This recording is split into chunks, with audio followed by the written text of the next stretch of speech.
Hello to my Pisces friends. How's it going? Let me know in the comments. All right, let's go ahead and get started here. First, time is fluid. I'm not putting dates on these anymore. Of course, you can still see the date that it was recorded, but I don't, in most cases, that's not very significant. What is significant is, I believe anyway, that these messages will come up for you in the suggested or whatever, or in your searches. When you're looking for it. Okay, it'll come up when it's most relevant to what you're going through. So, time is fluid. Also, the things that I'm talking about, I've never said this before, but the things that I'm talking about really could be past, present, future. It just depends on, each person's circumstance. This isn't a personalized reading, so sometimes it is kind of all over the place because it's trying to resonate with so many different people. So take the messages that do resonate with you, leave the rest behind. Don't try to stretch anything. With that being said, these messages cannot and will not apply to everyone. It's just impossible, you guys. Like, if you think about how many Pisces are, all around the world, and then you bring into it the moon, ascending, Venus signs, everything else in your chart that you could have, right? Really, I mean, you could look at any sign and sometimes find some kind of alignment in there for you, some kind of message. So, what have you. And if you don't vibe with me, that's totally cool. I won't take it personally. Just go check out someone else, right? It's all good. All right. I'm looking for one more card here. This first deck that I pull from is just a regular playing card deck for now. I'm waiting for my tarot cards to come in. Whoa, there were like a gajillion cards. Like I said, I'm only looking for one, so that would take way too long to read. By a gajillion, I mean like probably 9. So, okay. So one more. But it is a regular playing card deck. I've altered it so that we can read reversals and things like that. Only one card in reversal this time. One sideways, but we'll see what that plays out as. Okay.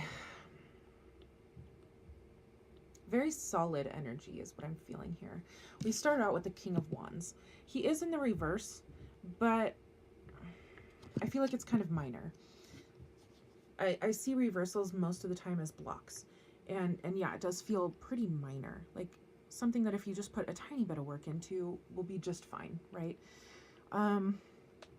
So King of Wands. This guy, usually it's like a mastery of just, I keep getting solid. Like, what I wanted to say was like a mastery of being in a really solid, stable place, right? I know that's not like the normal tarot reading of that, but that's what I'm hearing. So whoever that's for,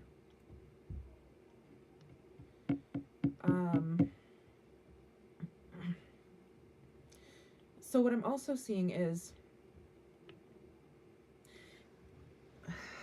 okay, kind of weird, but I'm seeing that this person, whether it be you or someone in your life, they were kind of thrown into a leadership position. It's not necessarily one they wanted, and that's probably the block there, because they were thrown into it. They didn't choose to do it. And leadership is not, it's not easy, right?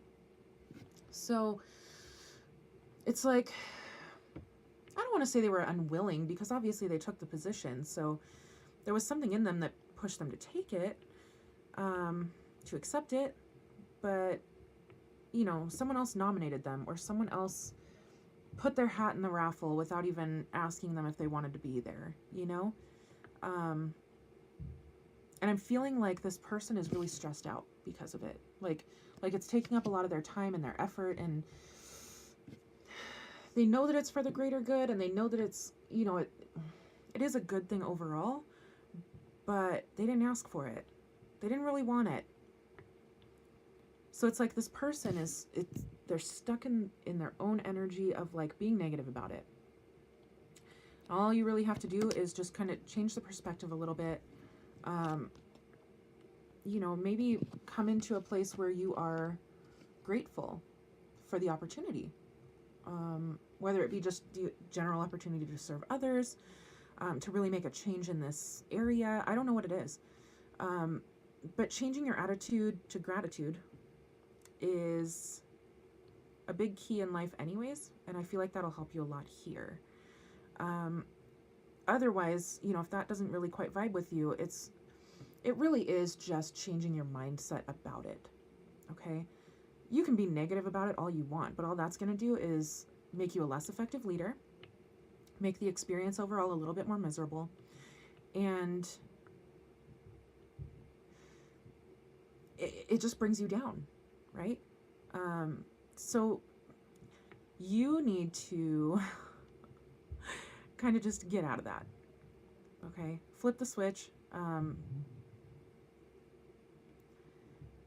Notice what's really good about it and amplify those things in your mind, okay? I'm going to leave it there.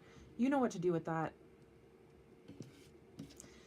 All right, the next one we have is the Four of Wands, and this is in the upright.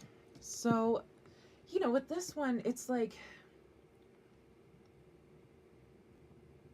I feel like, you know, I mean, there's a lot of readings on this. I'm not feeling so much the romantical aspect of it that a lot of readers assign to the Four of Wands, but it's more that you've been putting a lot of work into something, like real tangible work that you've been doing on this, whatever it is.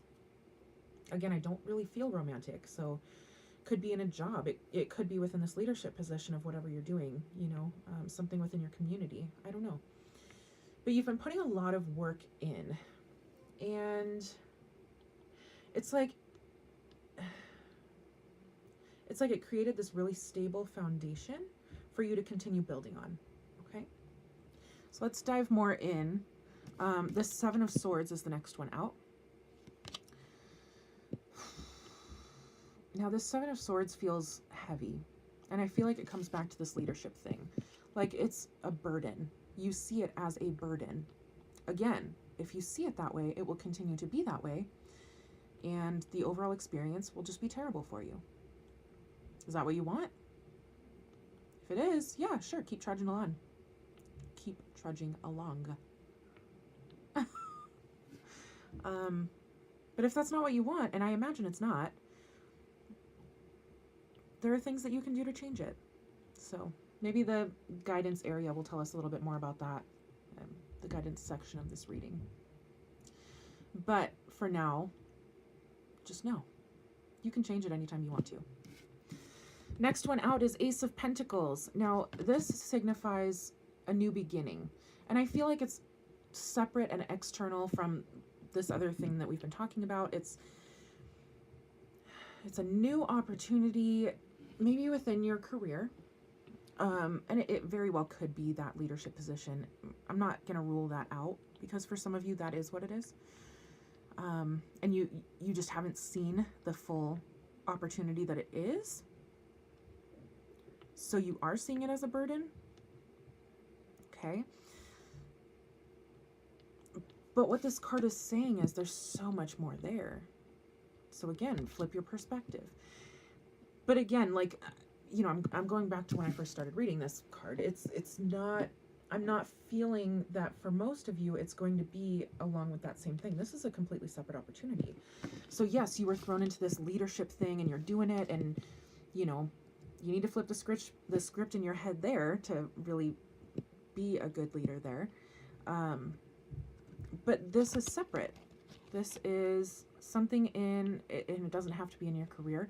It could be that, you know, you have decided to start looking for a new home. You've decided that, you know, the home that you are in has served its purpose in your life, and it's time to, I don't want to say upgrade. It's not necessarily upgrade, just better suit your life, right? So take that as you will. Pentacles is all about the material realm and finances and things like that. So maybe it's another opportunity for like some residual income or something like that, where you earn money while you sleep. And you're going to be doing that alongside your regular job where you have this leadership position. I don't know. I say it a lot, and I'll probably continue to say it a lot. I'm not here to write your story, okay? I'm here to present the potentials of the messages that the spirit realm is here to give me, and through me to you, okay? So take that as you will. The last card here is the Four of Swords, and this one came out sideways. So really you could be reading it as, you know, the upright or in the reverse, okay? So Four of Swords, let me put that back down the correct way. The Four of Swords is like a connection of dialogue. I don't know why I said it that way, but it's like you have these communications that if it's in the reverse for you, it's communication that needs to take place that maybe you've been avoiding, right?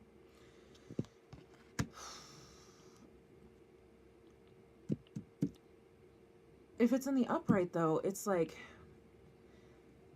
there has been this like foundational discussion, and it could be that that's what's leading to this new opportunity. And I just heard stay open. I say that a lot, I know, but really that is a big key in life, is to stay open to these opportunities, okay? Stay open to these discussions, because that's what's going to move you forward, okay? All right, so let's move on to the next phase here. That first set was just really to connect with the energy that we're connecting with. Maybe, you know, talk out a little bit of your situation, what's going on, things like that. May or may not resonate with you, right? But this next part I hope can resonate with you regardless of if the first part does. This part is guidance from our spiritual realm. So angels, deities, gods, however you see that realm in your life, whatever you believe, go with it. We're getting our guidance, okay? So we have one out. Did one overturn? I thought. No, okay. All right. Two more, please.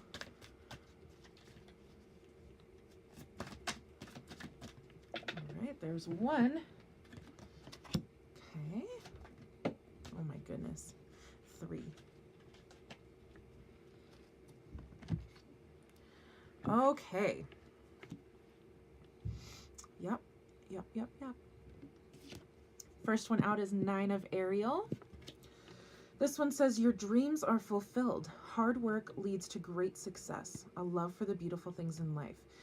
Yeah, and I'm really feeling this about this new opportunity. Okay, this is going to lead you down some beautiful roads. Okay, so don't be afraid to have those conversations that are going to lead there. All right, Seven of Michael is the next one that came out. This one says, there is a better course of action available to you. Working alone may not be the best answer. Review all the details. Yeah, so in some cases, for some of you, the way that you've been going about doing things isn't serving the situation very well, okay? And you know this, but maybe you just didn't see another way to do it, or, you know, for some people, we're so stuck in our pride and our egos that we don't look for another way to do it because we're like, no, it's just going to work. So we just keep hammering away. It's like, take a step back for a second and realize that it's not working. Don't take it personally. It's nothing against you. It's just that that particular method is not going to work for what you're doing. Okay. So this card, a lot of times it does stand out to me, and this time it's screaming at me. There's two different paths here. The little boy or the guy or whatever, he's trying to go down the dark, nasty path, and the angel popped out and he's like, what are you doing? Don't go down that path. Okay. There is a better way. It leads to the same place. Okay. Like, if you have two different routes and, you know, one is nasty and gross and it takes a long time and it's full of potholes and you know, there's not even any good scenery to view on your way there, but that's the one that your dad always took. So out of habit, that's the one that you're going to always take, right? But then there's this other path that you found maybe 2 years ago on accident, and that one is beautiful. It's right next to a lake. It saves you 15 minutes to your destination. But either you don't think about it because you're just running out of habit, or you actively are like, no, I'm not going to take that. Like, I want to keep going the same way that I've always been going. And that's your choice, right? You can totally do that. But what this is saying is it might be beneficial for you to step back for a minute and take a look at what you're doing. Okay? Take that as you will. Third one here is 9 of Gabriel. So this one, it says, stay determined and move forward. Be prepared for any possibility. Environmental activism. That be prepared for any possibility is really what I'm feeling here. We already talked about staying open and everything. This new opportunity is going to come in, right? So be prepared for it. Any possibility. Like, it could be something totally out of left field that you never would have thought of doing. But then it comes along and you're like, oh yeah, that's kind of perfect, right? So again, I mean, the big message here I'm hearing is stay open, okay? Beautiful things coming to you, my friend. All right, first part sets the stage. Second part gives us some divine guidance. And this third part, I always say it's like, it's the universe telling us how to speak to the universe about where we want to be in the universe, okay? It's really, essentially, it's divine guidance as a more focused conversation, let's say. Because we can have conversations with the universe, with the spiritual realm, right? And it's worded that way, like a prayer. So this one says, Dear Universe, guide me to heal my relationship with money and attract boundless abundance. All right. So I don't know if this has been a worry of yours, but if you have these kinds of conversations with the universe and you act in accordance with what you want, the universe will rise up to meet you, okay? So do that. I'll hold it up a little bit longer so that you can pause it if you need to, do what you need to with this. Sometimes it's nice to just have some words to come back to reaffirm to yourself, like, this is what I'm doing. This is why I'm doing all of this, right? So take that for what you will. I hope that that was helpful, my friends. If it was, please do like, subscribe, share, comment, hit that notification bell if you want to be here for some lives. I'd love to have you. That's it for today. Love and light to you all.